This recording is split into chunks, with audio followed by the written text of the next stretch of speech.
So they're producing a lot of essential books about various fields of science, including the Bible and the first volume of an encyclopedia. And I was like, sure, you're not going to make all of the volumes of the Encyclopedia Britannica. I think that they're bringing the rest. No, they're bringing the rest. It's just they just didn't show. It was just but one volume in the middle of a bunch of the other books. You can extrapolate. Well, but why would they store one volume per bookshelf? Right, they're not. So they have to show it for you to believe that that's what they're doing. Well, as far as I know, there's no evidence that they didn't that they brought a second volume of the encyclopedia. Okay. What's the problem? Cinematic fantastic. Klaatu, Barada, Nikto. I'll show you who I am and what I am. Bitten by a werewolf and lives, becomes a werewolf himself. Open the pod bay doors, Hal. I'm sorry, Dave. I'm afraid I can't do that. It's alive! It's alive! It's alive! Hello and welcome to the Cinematic Fantastic Podcast. I'm your host, Jason Weatherford. And your other host, William Weatherford. Get ready for opinions, dad jokes, and bad jokes as we watch and review sci-fi and fantasy films from the classics of yesteryear to the new favorites of today. This is what it's like when worlds collide. Are you ready to go? 'Cause I'm ready to go. What you gonna do, baby? Those are lyrics from a Power Man 5000 song, When Worlds Collide. They are science fiction and horror themed industrial metal band. So we're going to have a 24 reference to a rock song for every single episode of this science fiction horror podcast. Are we? I can't think of any. Probably most of them. But today, we are doing When Worlds Collide 1951 still? 1951. I believe. And it is a disaster movie. It's one of the first. It has seen everything. I saw some clips from a disaster movie that happened back in the early 20s. It had some interesting compositing shots where it had a horse and carriage drawn buggy going over a bridge, and this wall of water just comes and washes over the bridge. Pretty good. It was recently discovered. So now it wasn't just a bridge, was it? It didn't just cover a single bridge, right? Because that would be a very that's not the only thing that happened. Ineffective disaster. No, it was interesting, but I don't think they could have done everything. The late 60s and 70s, the disaster movie genre really took off. You got movies like Towering Inferno, which was about this fire that's engulfing a high-rise building. The Poseidon Adventure, where it's like when you're playing Toys or Pretend. When you're a child, it's like playing pretend with toys. You're just destroying everything. It's the male fantasy. And so what if that happened, but it was not good? But also there's something about people wanting to see, there's this vicarious kind of thrill to see everything that mankind builds up as civilization just wiped away in an instant, and how fragile we all are. How our world could come to an end. Wouldn't it just be perfect that the 1950s would be talking about the end of the world because we had the threat of the Cold War?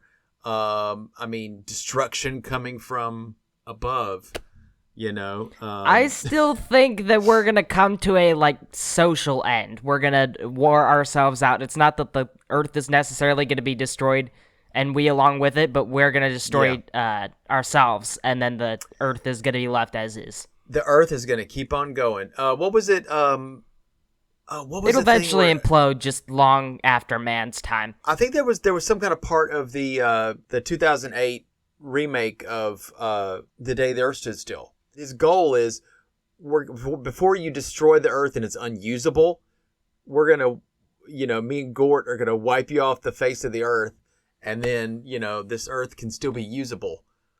It's like You guys suck. We're wiping you all out. Yeah, but And of in this course- movie, it's yeah. the mighty hand of God wiping out humanity through the flood, as we'll see at the beginning of this movie. As we cover the plot at the beginning. Like to get into that? You just mentioned God. I will tell you one thing real quick. I know you're going to probably mention it up at the top, very top of this movie. It has a storybook opening from the Bible, and I had the hardest chuckle of my life, and then I unpaused the thing. I saw the first frame, and then I paused it, I laughed my heart out, and then I unpaused it. Well, the kind of the biblical, allusions It in looks this like with arcs and stuff like Disney that. Oh, the invented Disney that. where it opens the book and it goes, Sleeping Beauty was born Briar Rose in a little town. Yeah, exactly. But rather it would be Snow White. the book is right. The book is not as religious, but again, we'll go into the differences between the book and the movie after you elucidate us on the plot. So I have two lovebirds, one of which is Dave Randall, our leather jacket protagonist, and the other is some woman, I guess. I didn't keep track. They're somehow side by side in this cramped plane, and Dave Randall actually says that she was his friend's aunt, although that's probably not true, because they were kissing in the backseat. Oh, I completely forgot about this first scene. Yeah, this kind of makes Dave Randall kind of look more like a player, doesn't it? He is a player, as we'll see, and throughout this movie, he will obtain it all, but then not quite improve in his character. No, he's a pretty honorable guy, and I'll point out the scene that proves he's pretty honorable. Yeah, well, honestly, in my opinion, it's just character simplification that really does it to me. There'll be more to support that, to corroborate that later. He arrives at the observatory to deliver a secret passage from Dr. Emery Bronson, who's an astronomer at this observatory. It's not the Hubble Space Telescope. It's somewhere in Africa, I believe. South Africa. For some reason. I don't know why it has to be South Africa, though. I mean, the Hubble Space Telescope is somewhere in America. Why would you have an observatory all the way near the bottom of the world? It makes sense. I guess it does. He's instructed to fly to Portugal and take a clipper across the Atlantic to New York. A clipper basically is what Wikipedia calls a flying boat. It looks like if a whale was an airplane. He's given 3 photos of Dr. Hendren, which is okay, surely you could give him 1, but he has 3. He has 2 3/4 views on it as well. And then he is handcuffed to the briefcase that contains it. It's quite a bit for an everyman who's just receiving a bunch of money for this top secret FBI case, when honestly it's why, how? And you can trust this guy. You just hire somebody random for the biggest task in the entire world. He also said he's only going to pay him, a chunk, and then he's going to pay the rest of it when he gets there. And I kept thinking of Han Solo when he goes we'll pay you a little bit, and we'll pay you the rest when you get to Alderaan, Yeah. He is there are very many Han people Solo, yeah. he encounters that he has to turn down who give him $15,000 offers while he's on this plane. Journalists, yeah, journalists. Yeah, and he also gets various hints about the end of the world through this, because they're talking about, oh, this is very important for the future of humanity, so that we don't die. And he doesn't know exactly what it is, but he does get some hints from another character. They don't properly explain it to him, though. But he acts like he knows what's in it. Yeah. Even on site, there's one of the doctor's relatives whose name is Donovan. He meets on site, and he's even I didn't know this. What are you talking about? No, Donovan is with a newspaper, and he has nothing to do with Hendren or anybody. He's basically going, all right, look, we'll pay you this much extra. Well, I believe money the line if is you let us have it. he replies to him surely you would know if you're one of Dr. Hendren's relatives.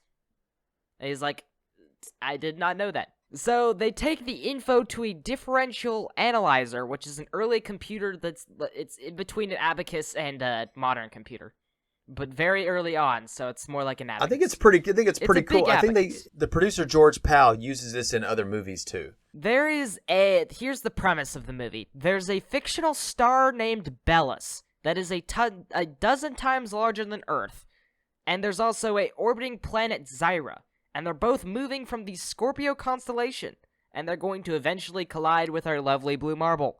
I think one of them isn't it going to actually? Well, they don't know that. In It's gonna this actually movie, collide both of with them Earth. get close enough to Earth. They say that at very least the oceans will be torn from their depths. We go to the United Nations. We easily notice the Indian and Arabian leaders by the fact that they're the only people with fancy costumes on as opposed to simple dress suits. Honestly, I'm like, I don't know why they have to have the only costumes. Well, I Just mean, like for no reason. yeah. They don't even get a dress really, except for the Indian leader. they do get translated. I did like that there's like a little there's a room where there's a translators and they're actually, you can hear them translate into English, and that's actually kind of cool because that actually is how it is many times. They need the intelligence that Hendren is providing translated into logic in their own brains, but it's not working. They don't believe it at all. They don't believe his warnings of doom. Yeah, his plan is basically to fly spaceships, which he calls arcs, to Zyra, since it's the exact same size as Earth. The only thing is they're bringing the Bible into it is to say, like, the space arc, which, would be in various pieces of media. I mean, the one I can think of is, like, Ark Survival Evolved, but I'm not familiar with the story. Probably don't know about Nier. I don't think I know anymore. But you probably know some space arc. Well, there's a media. movie. There's a movie that comes out later called 2012. And it's based off of the erroneous, of course, because we're still here, right? The erroneous belief that the year 2012 was going to be some, crazy, horrible thing happened to Earth. They have a literal arc. It's like a giant ship. It's like 3 times the size of. It's almost like if it's a starship on the ocean, basically is how big it is. And it's carrying, that and another one are basically, they're carrying the future of mankind. Yeah, they don't believe him. It spreads in the news as well, since it's a public rejection. As per, I guess, the United Nations doesn't have, like, private meetings, I guess? Then? Because it's like, if can they ever meet in top secret? Is my question. Sometimes, but not for this. Could this have been a top secret meeting, rather, is my question. Well, they would, if they took it seriously, they would probably switch it to top secret because they want to keep it from panicking the public, because people panicked, not a good look. Well, what about money? When they left it, he was like, "Oh, I don't know if I can do this. It's too expensive." And the two rich guys come out of nowhere and say, "Hey, we'll." I was about to mention that. So we get the business magnate Sidney Stanton, and Sidney Stanton will pay the construction costs in exchange for his survival. He wanted to choose the passengers instead of that specific agreement, but he caves in because what's better than survival?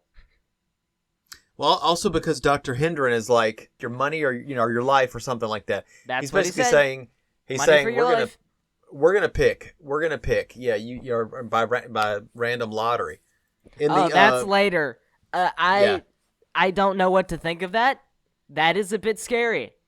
Random lottery. If you're going to survive, surely later there'll be some commotion at this that we'll see. But later. that's the only fair way to do it. The thing is, we don't see it. But we'll. But in the book, right? But in the book, they do it by design. They do an actual, almost a natural selection of it. They choose the best individuals based upon what they could contribute.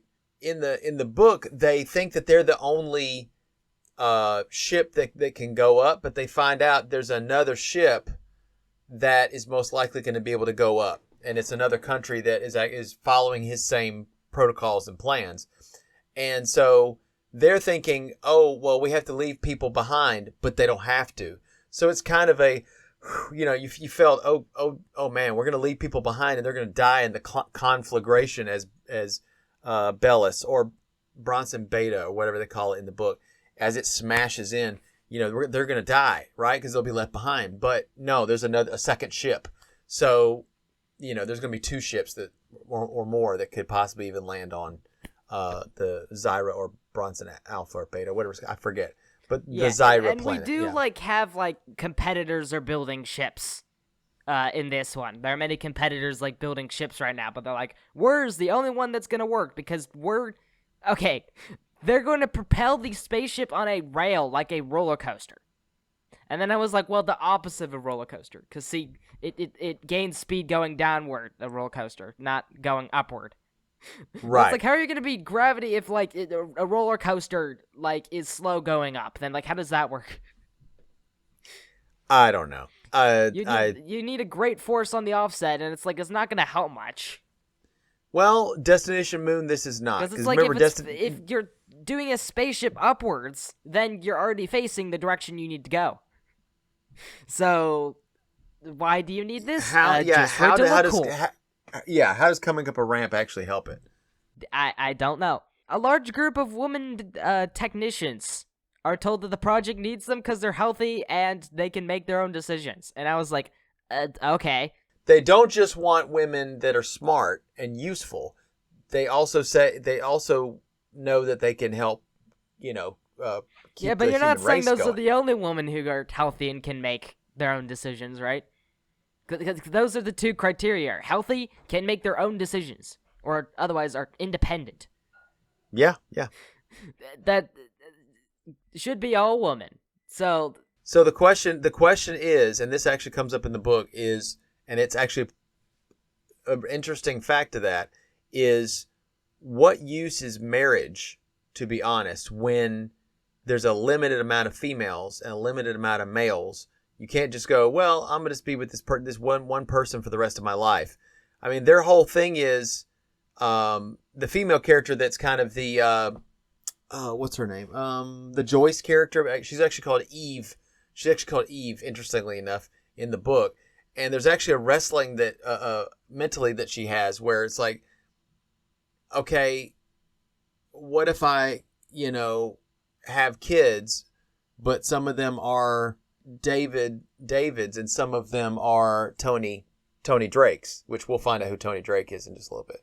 But, how selfish is it for you to say, oh, I'm just married to one person when we have the rest of mankind to have to rebuild? There's only 40 people who will go on the spaceship. And I'm like, that's a terrifying thought in and of itself, because it's like, you've got all these men here, and it's like, only 40 make it. That's a very small, it's a very small genetic, 999,900 and whatever don't make it.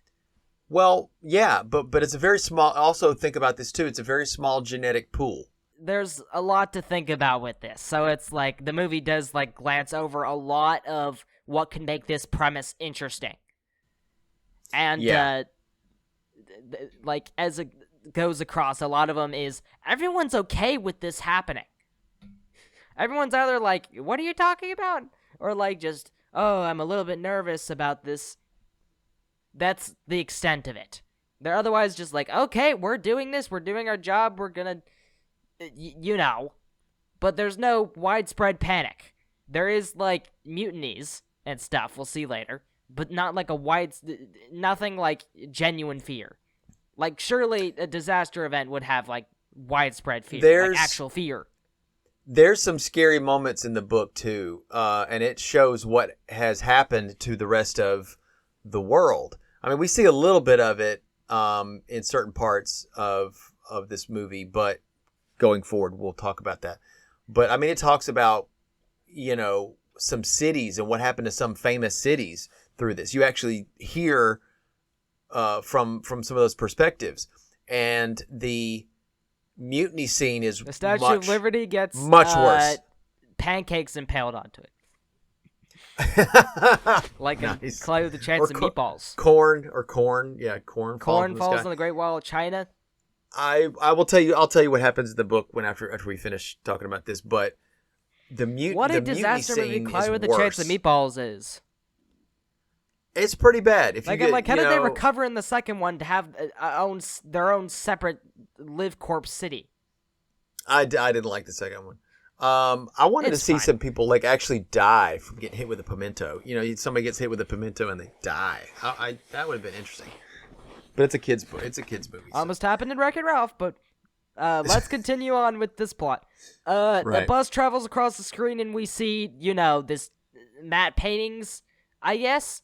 they use a lot of matte paintings for like when they're doing the construction. Anything quite far away or like something big behind people they didn't want to build fully, it's just like in old games that have like billboard trees and such.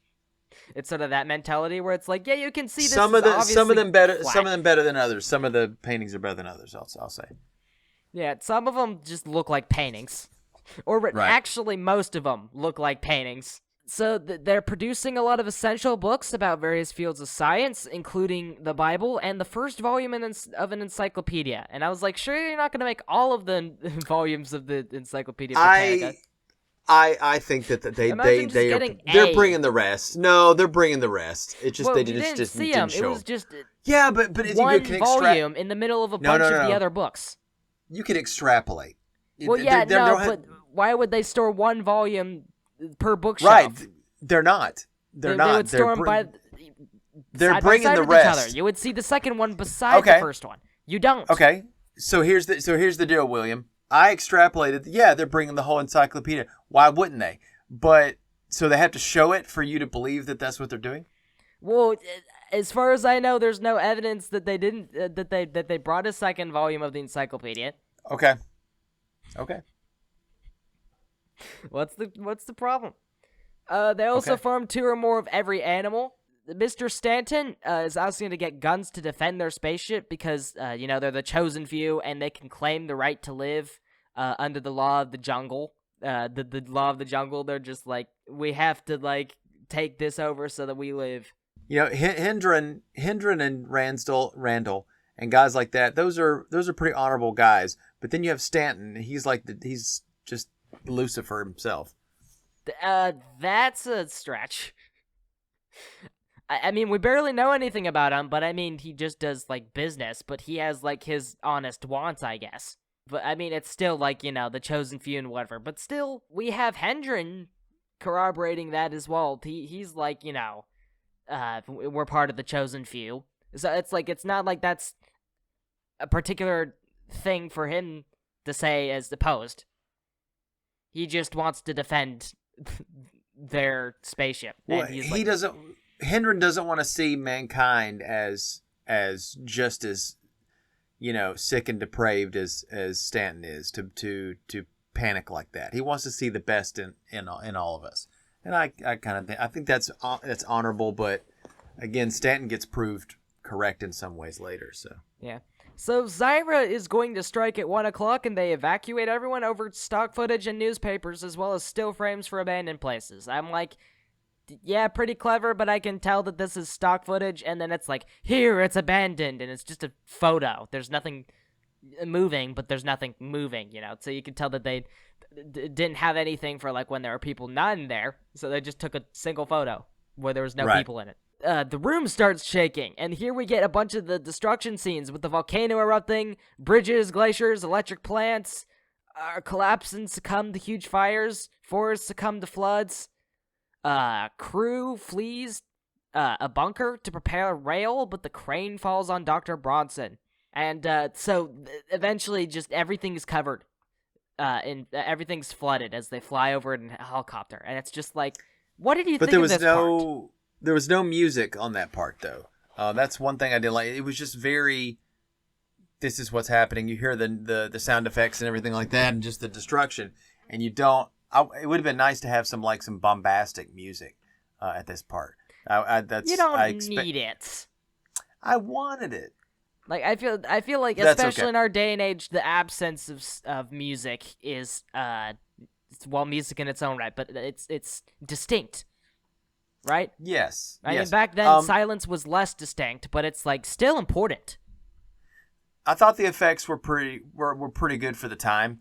I've seen, it gets way more destructive, and the miniatures and things like that of different kinds, and compositing gets better. Yeah, they did a lot of compositing on this one, and, like, stock footage. They didn't really do, like, miniatures or anything, but it was impressive. Oh, well, all that destruction was miniatures. Well, you had just said that if only lava they had used miniatures, so I assumed that they did. Yeah.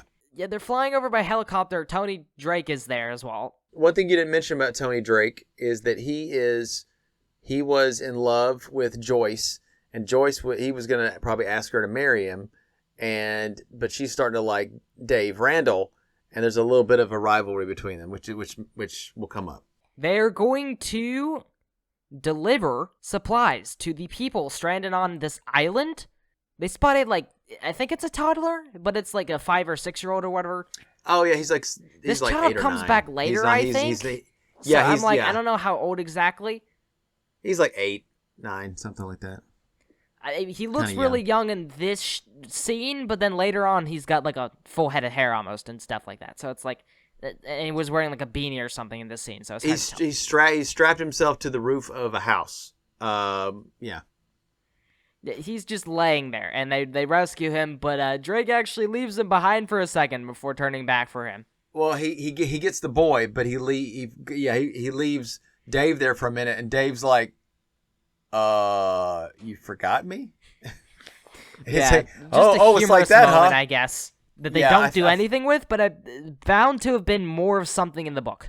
Was this scene of any more note in the book than it is in the movie? No. Here's what happened: is they had they got it in like a seaplane that they had, and they actually go on they go looking for this particular industrialist or scientist or person that supposedly has discovered this metal that can withstand the heat that this rocket is supposed to be dealing with.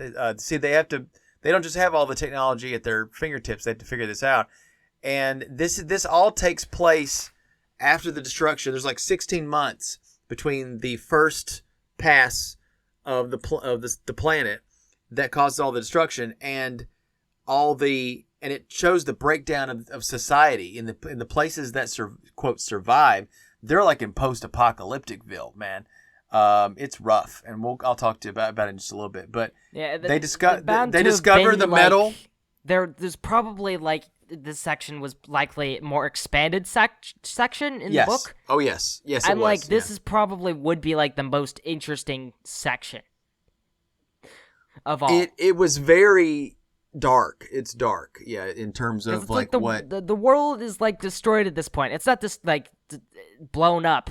Obviously. Well, it's post-apocalyptic, but not completely destroyed yet. A planet swiped by. So yes, and there's still a chance. There's still a chance that the people can kind of go and come to their senses and maybe come find the rocket and maybe want to join in or to help out. The end draws near. Everyone draws from a lottery, as we said, to see if they'll make it on the spaceship, and it's well, it's a tense moment, but it's never no depression, no upset in the crowd. They're just we have to do this. There's a sense of duty, I guess, to this. And it's the thing is with the leader in a pre-apocalyptic situation, I guess I could say. I don't know if there's an exact word. In an apocalyptic situation, I guess the value of a leader is in either the leader helped us out, so we might as well help him because he's gonna we have a sense of loyalty developed to him. Or there's he tells you something that is just so inviting that it's we have to do it because he's gonna do this, something that draws you that appeals to your senses. He is going to make us the chosen few. We're going to be the, I guess, overlords of humanity. So we're the best ones out of these people, appealing to the selfishness. What did you think about? What did you think about that boyfriend and girlfriend that, they when they drew the lottery, she didn't get in or something like that. That comes up in a moment. Actually, yeah. Randall is doubting his self-worth, and Dr. Hendren notices. We get Doomsday is imminent. Everyone's loading supplies onto the ship. Everything is behind schedule. Funnily enough, it's you had a year or something, but here you're 2 weeks before, and you're behind schedule. That's tense. You've got 10 days. 10 days. I like the countdown where they have the number and it keeps counting down. I'm that's tense. Yeah, there's like 104 days of summer vacation, and school's coming along to end it. And the annual problem of our generation is finding the way to spend it, but we're behind schedule on the way to spend it. There you go. Or in the case of the Phineas and Ferb show, making more seasons than there are days in 104. More than 104 episodes. I guess they're the opposite of behind schedule. Ahead of schedule. Somehow, time warp. So Dr. Doofenshmirtz, Tony Drake, witnesses that Dave Randall is having some second thoughts, and and he has a plan to get Dave over it, but we'll talk about that soon. Yeah, he says that Perry. All right, I believe his name is very similar to Perry. I just can't remember it. So Perry the Platypus is flying the Perry the Platypus ship. is the co-pilot, and he has a heart condition that'll kill him on liftoff. So you've got to be a co-pilot. And that's like, why not just replace him? Why not make you the main pilot? Tony Drake is telling a lie for a good reason, right? Because he's like, this next he's reason like, is to Dave, do it you can for fly it if Joyce. he has a heart attack. You can fly. Yeah, but he's really, he wants Joyce to be happy. He's like, she's not going to be happy with me. I'm such a beta. And Dave, you are a super alpha bro dude. But yeah, it's like, do it for Joyce. And then he's like, yeah, I'll do it for Joyce. And then he like leaves to passionately kiss Joyce at this. I'm like, okay. You only had like 3 scenes showing like your relationship in this movie. That's the one thing, is he's like playing her, but then that's like the good thing. But they're flirting hard. They flirt hard super early in the movie when he's like, eating food with her and lighting cigarettes with it's dollar like bills. oftentimes when they like rush relationships, it's like, why can't you have that as like a side thread instead of like taking like 2 episodes out of your series, for instance, and then going like, here's where we're gonna do this little arc, but it's like the relationship didn't start like before then, so you're just like starting this as like a 3-episode arc and you're squeezing it all into 3 episodes or so, and then it's like, establish it early on so that you can like do the arc and it makes sense. Women's hearts are complicated, so it's like, stretch it out a bit. Will they or won't they was it Cat Noir and Miraculous Ladybug and Cat Noir, Bug yes. or whatever. Yeah, where it took them like, so long to even say their feelings for each other. And this movie didn't stretch that out too long. 3D animated French magical girl whatever on Earth. Superhero. Yes. Bonsoir. Bonjour. Yeah, we're gonna reference that, amazingly enough. No, not really. That's my last reference for it. So what happens next? I lost track of the series when they got space suits and whatever. Like the space version of their outfit. And it's like, okay, what are we doing here? The villains has been resurrected 3 times. And it's like, at least the movie like ended it somewhere. Anyways, so back to When Worlds Collide. Back to When the World Collides. There's some lighthearted moments, I guess. Let's skip to Doomsday is tomorrow. Or no, let's skip past Doomsday is tomorrow. Let's skip the puppy. Oh, yeah. The kid adopts a dog from earlier. He adopts a dog. But I think, isn't the dog a female dog and it's pregnant? Because, I don't know, somehow later we see a bunch of other little puppies, but... And then the chicken from the egg situation happens. It's like... Well, he says, "Oh, well, we'll do without a couple of chickens, We'll leave a couple chickens behind. It'll all work out." Like they're trying to ratio the fuel. They're trying to ration off the fuel, and they're like, well, let's let little Timmy have a puppy because we could just leave a couple chickens behind. And besides, if we get hungry, we can eat the puppy on the way."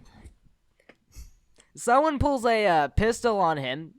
On the crew, because he's like, of course my girlfriend didn't get in, so I'm gonna sacrifice my ticket for her and then gonna force my way on. Oh, this is Julie's boyfriend. There's a girl named Julie. She's the one that doesn't get on. Yeah. Always Julie. Always gotta be a Julie. This changes their plans. They're gonna put the woman on first, lest the men shoot them on the floor. Because they're on the spaceship and they can like have a high vantage point. That's what I meant. What? No, see, they'd be on the spaceship, and then they can shoot down at the woman who are on the ramp floor. They have the high ground. Okay. Because they're on the spaceship first. And it's like they can just close the door and shoot at them and stuff. But I think Dave Randall was kind of going, well, I'll stay behind.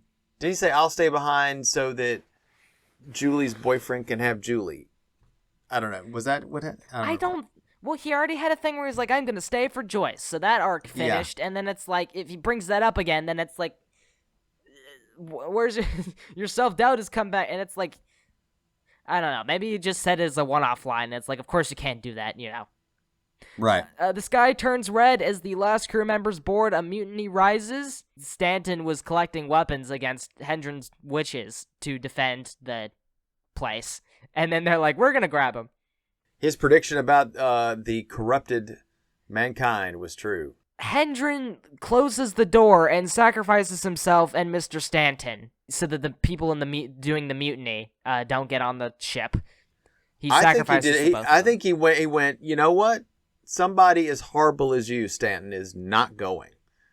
Thanks, you know. And Stanton goes, it's a miracle. He starts to walk. Yeah, no, see, he's disabled. He's in a wheelchair. He's wheelchair bound.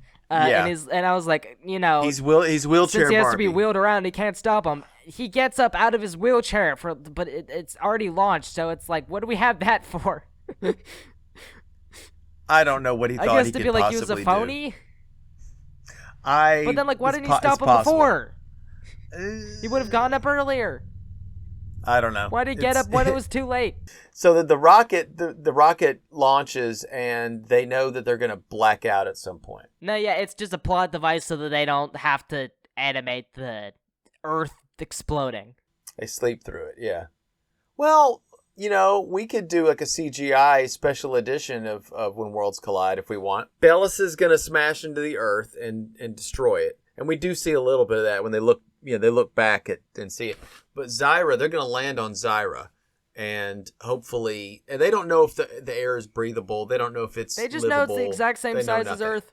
Again, the sequel probably goes into this a lot more. There's a sequel to the book. It's called After Worlds Collide or something like that. Okay, that automatically makes the book way better than the movie because it's like they've got there's more book content. Double. Well, I will tell you. I'll tell you and this it's too. Better probably. Well, but they talk about in the book. Well, they have a lot more time in the book. In the book, they talk about what type of things they need to bring. Certain kinds of moss, fungus, certain kinds of insects because they help break down dead matter. I mean, they think of everything. It's very systematic and scientific. I mean, it's not like batteries or whatever. Just we're let's thinking bring of a dog. Things that will decay. Let's bring a puppy because we like, Let's bring a puppy because the puppy will die. They don't have computers. They're gonna have to do everything from scratch. I mean, they have books. They have books. You're gonna have to go back to oral tradition. Likely in the novel, they talk about how they're going to create energy. That they're going to harness the elements. They're going to use the sun. But now that this happens, they just go onto the planet's surface. I said that I thought that this looked like the credits to Avatar: The Last Airbender as they were flying through it. Just clouds and mountains. Yeah. And they just go into this utopic painted landscape after they crash on the surface and the end, really. But yeah. I feel like the thing is he is sort of why should I be living? And it's I feel like the solution to the world is an apocalyptic state. What am I living for? Situation that is sort of emblematic in this genre is the ultimate solution. I think is just unity. Is one thing that's living for Joyce. Getting into relationship, braving that impossibility. United. Because I feel like braving possibility, having the resilience to go no, I'm not going to back down. I'm not going to give up. I'm not going to cave in. I'm going to be resilient and perseverant. Perseverant. Yeah. I feel like that is a strength of character that is admirable. And it's something that like can be the hook to put aside our differences and to unite with each other in this. Especially because, you can't really do it alone. You can't do it alone in this earth. Like, the less people there are, the less, that you can get done, right? Because it's like, how are you going to populate humanity with, like, a handful of people? That's impossible. How are you going to, beat the odds singular, by yourself, alone? I will tell you this. There have been multiple near extinction events that have happened throughout mankind's history. There was one that actually very likely it wasn't a flood. It was it actually, I think it had something to do with a volcanic or a collision that created a nuclear winter situation where it spewed ash into the sky, and the sky was gray and covered, and you didn't see the sun for quite a while. And I think they say that the amount of people on Earth went down to 10,000, and this is just 40. I mean, come on. Yeah, but I feel like at this point where you're like, the world is going to end. We're forced to end. Humanity is going to end. And then the defiance against that. The indomitable human spirit. To put meme dumb into this. Wow, to go... You're really... to go like, no, we're actually going to survive. That's what humans, do. And that's something that's like, everyone can get in on this. Because it's like strength of character to not like cave in and succumb. And, they say courage is not like without fear. Like, you acknowledge that, things are happening. I'm scared, but, like, courage is sort of defiance of the fear. It's like you still have fear. Well, it's you do it have anyway. This apocalyptic it's doing situation. it anyway. You're scared, but do it anyway. Even if it's impossible to keep existing, you're going to try anyway. And then that's, like, also, what do they say about... war. It's beyond war, in my opinion. But what they said about courage, what I've heard people say about courage, is if you do the thing and pretend to have bravery and courage, you actually are displaying bravery and courage, even if you're pretending to do that, to be that. You're getting through it. Because, like, it's not, like, about, like, the behind the action as much as it is the action. In the book and in the movie, in the book more so in the movie, you see people that are working on these rockets knowing they're not getting in them. They're working unselfishly because this is not about me. This is about the future of humanity. I may die, but mankind, their hearts will go on. The hearts, I guess, will they go won't be on. near. Love they won't be near. They'll be far. Indeed a great factor in this. True. Like, I feel like it just, the being alone and, like, not having, I guess, the love or, like, defiance. Love is a bit cheesy. We'll go back to defiance. Like, not having the courage. Love's not cheesy. Love's great. Love's great. I've been married to your mom for 20 years, and it's like when people aren't in unity, love, it's like keeps you going. If you have somebody that you can kind of go, nobody's going to take us down. Nobody's going to bring us down, even our faults. That there's a defiance in that in a way. It's kind of a, This has been very motivational and a little bit wishy-washy in a way as well. No. It's good. It's good. The power of love defeating war, That's the power of love. It's love against all odds. It's just very powerful. You're just naming love song titles. That's a common Against phrase. All Odds is a song. Yeah, no.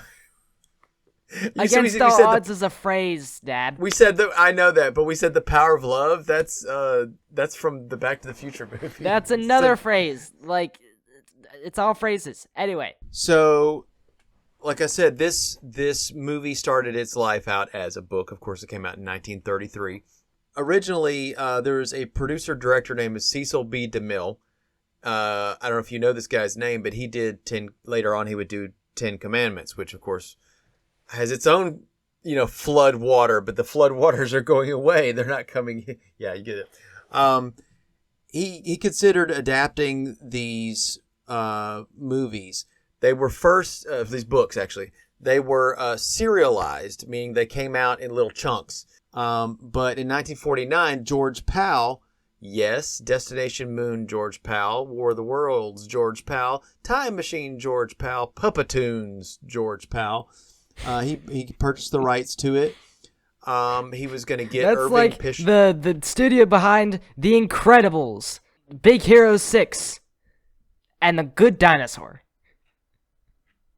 Yeah, two good ones and an okay one. And it's like, okay, why mention? So We need to keep our image, Right. Now, it was Richard Durr played Dave Randall, the main character. But there was another guy picked to be that part, but he kind of bowed out of it. It was going to be Douglas Fairbanks Jr., Zorro himself. Now, there's a guy that got used in this movie. He did almost all of the paintings that you see. Zyra and the flood and stuff like that, or part of the flood, was Chesley Bonestell. He did the moon art and the panoramas and stuff like that for Destination Moon. So they used They're very his good stuff. Paintings, but I'm like, Yes, they're pretty good. George Pal wanted to make a sequel. Wanted to do the sequel after Worlds Collide, but later on, he does a movie called Conquest of Space in 1955, and it bombed. And so it kind of cut out that he was able to do that. Some people actually said back in the day this movie was kind of boring. I thought it was interesting. I thought it was it had a lot of really good ideas. It was very influential in the future. They just didn't explore them enough. That's literally it. That's literally it. They didn't explore him enough, and the protagonist is just a player who shouldn't really deserve the relationship that he has right now. If he didn't it kind of got rushed into, and it's like all he did was charm her. Yeah, and it didn't have a lot of time. And honestly, William, in the book, it's Dave Ransdell, not Randall, and he wants to get that's married. A weird name. Yeah, I would change it too. He wants to get married with Eve, basically Joyce.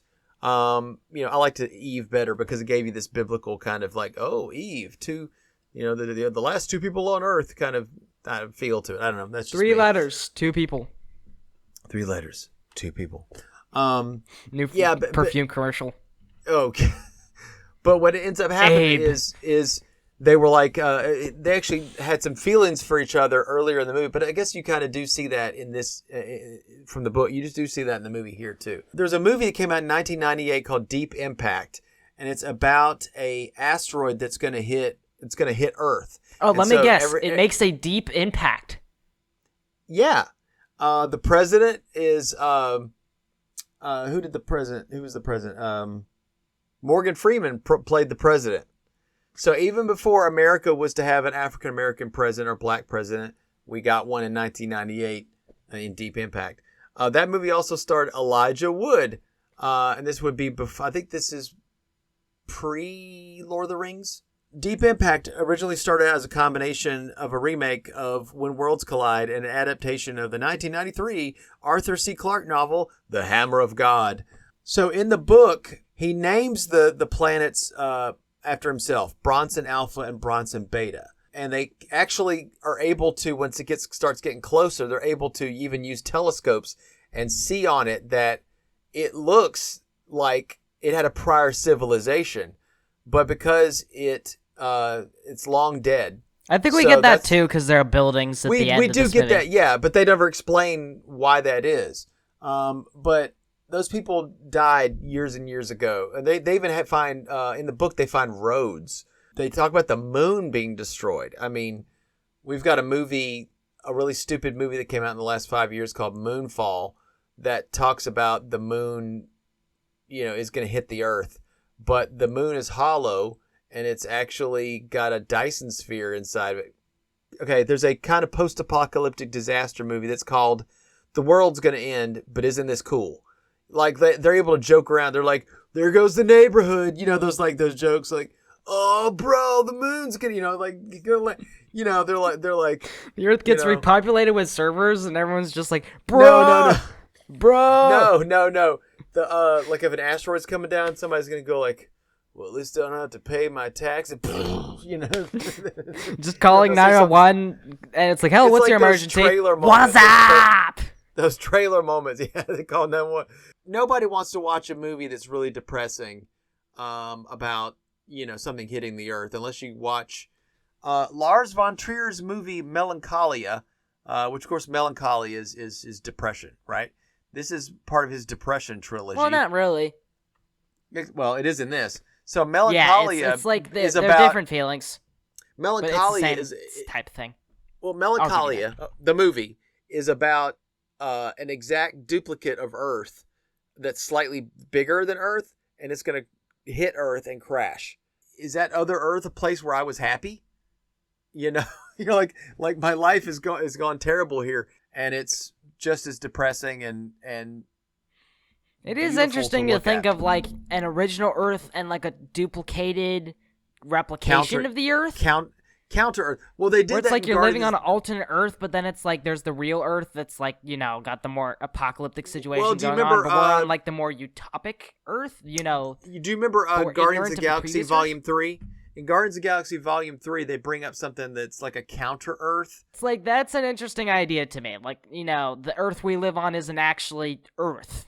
Right? Right. Due to some apocalypse or some apocalypses to come. Whether it's the past or future, doesn't matter. Scientists say that there are tons of rogue planets that are not tied to a star, and they're just traveling through the universe. It's true. Even if a rogue planet were to come near our solar system at all, it wouldn't come close enough to create any gravitational disturbance.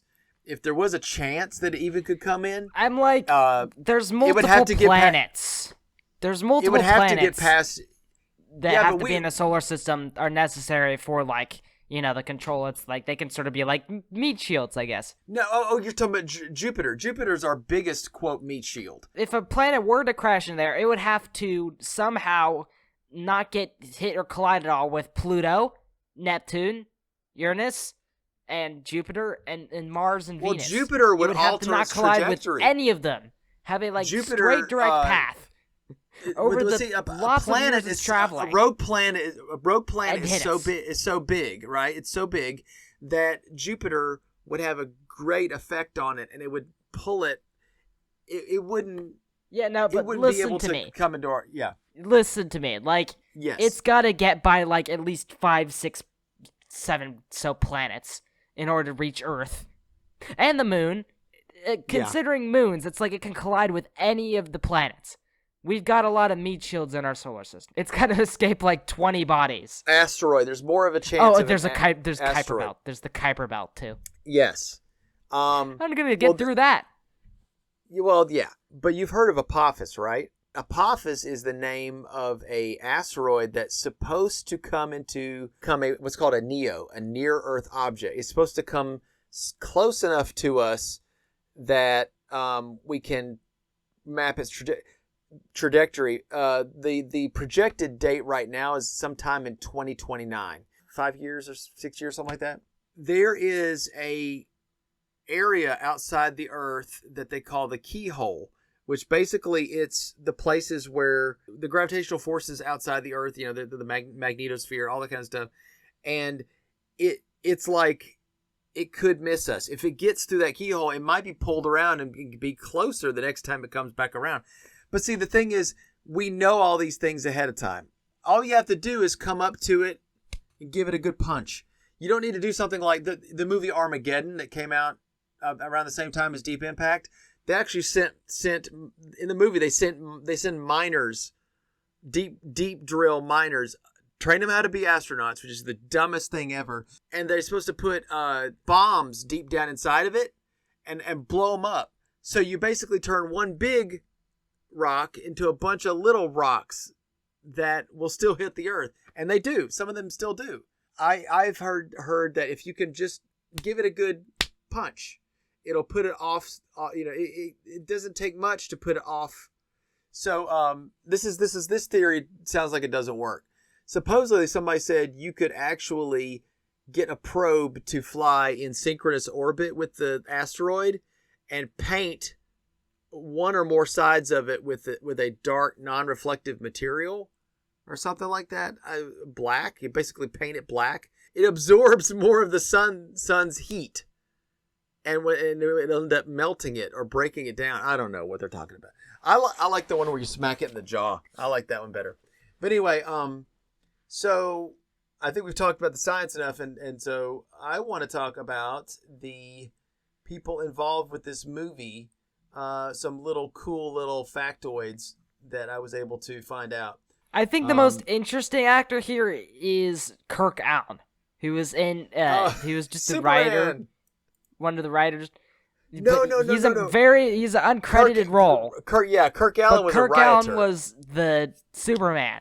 He was Superman first Superman serials. In the Superman serial, right, that's right. Yeah, Kirk, I noticed that. That was pretty cool. The actress who played Joyce, the love interest, so to speak, Joyce Hendren, she did a lot of work. She actually got a Golden Globe Award in 1954 for a movie called It Came from Outer Space, which I think is on our list. She was also, for many years, was on a television series called Peyton Place, which was there's like a famous little soap opera. Also, she was on All My Children, which is a soap opera.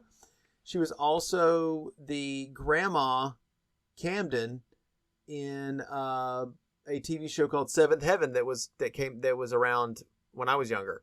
So is that like a thing? The seventh heaven? Like what's the phrase mean? Well, when you say you're in seventh heaven, I guess it means you're just over the moon. You're just happy. Okay.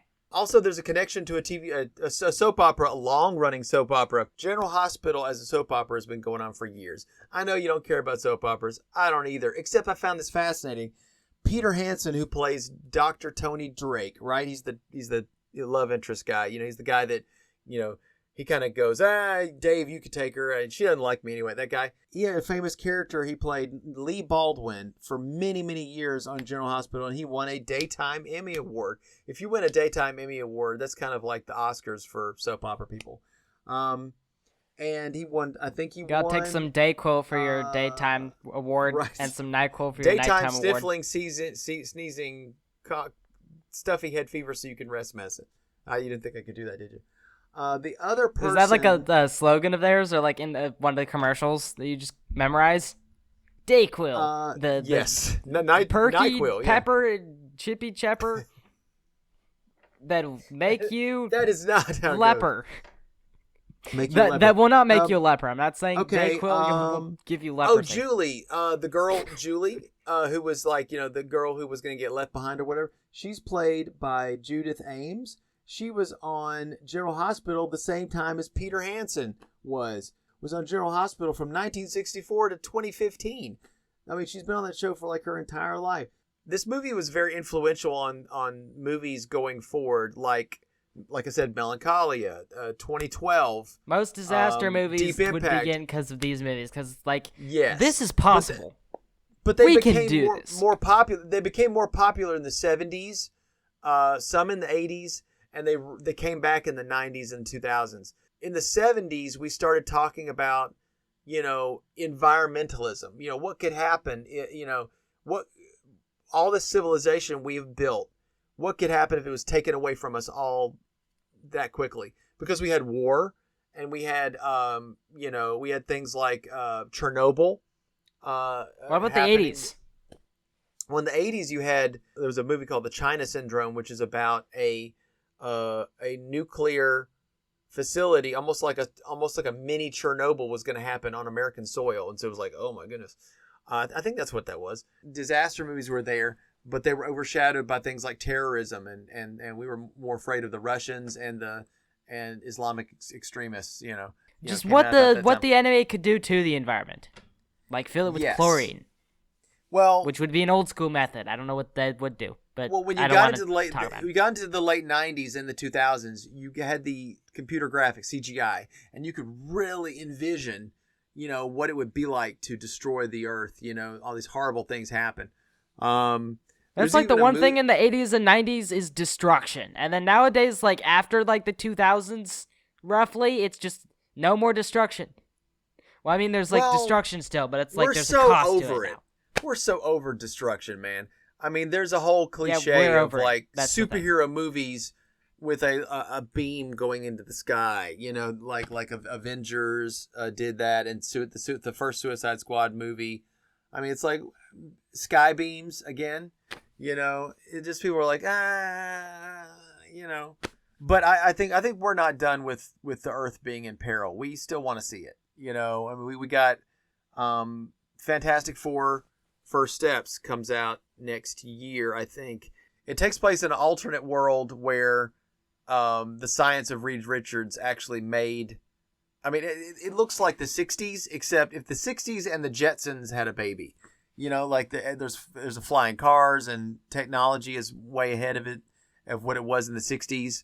But that's just the Jetsons. The space race is the Jetsons is in the 60s. The space race is going even further than we thought, but we don't really talk. It's like saying if a mule married a donkey. That's like, what's the use of that? Just use the mule. What did you think about this movie, William? There's just a lot of missed potential and mischaracterization.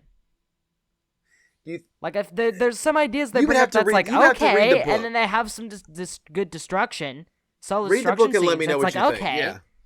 Yeah. And it's like this movie sort of like broke my expectations because at first it's like this dude's playing people, but then it's sort of like they'll introduce a couple of these things that's like again they just missed the mark. They don't have enough time to like devote to it or something. Just like do you think the 50s people like less smart than people bigger? Like nowadays? Just people nowadays are like, we have like a smarter use of our time now. What are you saying that they could have done with this movie originally that they didn't do? There's many possibilities. There's a lot of possibilities. This movie left you wanting more, or yes. There's a depth to it that didn't get. There's a depth to it that I didn't get that I wanted to see.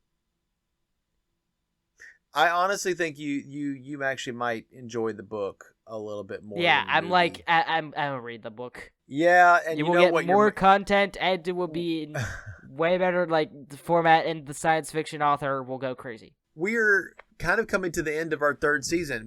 We've come to the end of our third season. In fact. Okay, we have. So I want to know. We didn't mention this, but it's episode 60. Yeah, I want to know from you, William. What have you taken from this journey? I mean, we started like 2 or 3 years ago. One microphone in your bedroom, talking about a trip to the moon, George Méliès, A Trip to the Moon, and the silent Frankenstein movie, and now we're in 1951 as far as going through these movies. We've definitely learned a lot. I feel like we had a decent selection this season. We rounded out like the Universal Monster series for the most part. We got into Abbott and Costello. We've gotten into then we've gotten into some sci-fi movies. I'm pretty satisfied with this season. If you know of anybody that would enjoy our content, suggest it to them. Binge our stuff. We've got 3 years worth of stuff that you could listen to. The success that we've seen in the podcast, I don't think we can measure it in terms of, because if you measure it by certain standards, they'd be like, well, you're a smaller channel, blah, blah, blah. But if you measure it by what I've gotten out of it, it's been a deeper, I think, relationship with you. We've learned so much about editing, video, and audio. We've explored ideas. Yeah, things that we wouldn't ordinarily have talked about had it not been for these movies. Your command of just being able to express yourself has gone up a great deal. And I think when we come back to it, we're going to have a really good time with it because we will have reset, had some new adventures along the way. And, when we come back into this, we're going to be even better. Yeah, there's a lot of 1950s movies. A whole lot. There's a whole lot to cover. So, yeah. This has been Season 3 of Cinematic Fantastic. I'm proud to say we are closing it in. Stay tuned for Season 4. It'll be colliding. Have a great 2025. Have a good new year. And you know what? Enjoy our past content. Go back through the last 3 seasons and just listen to it all over again. You might hear something you missed. That's been us. See ya!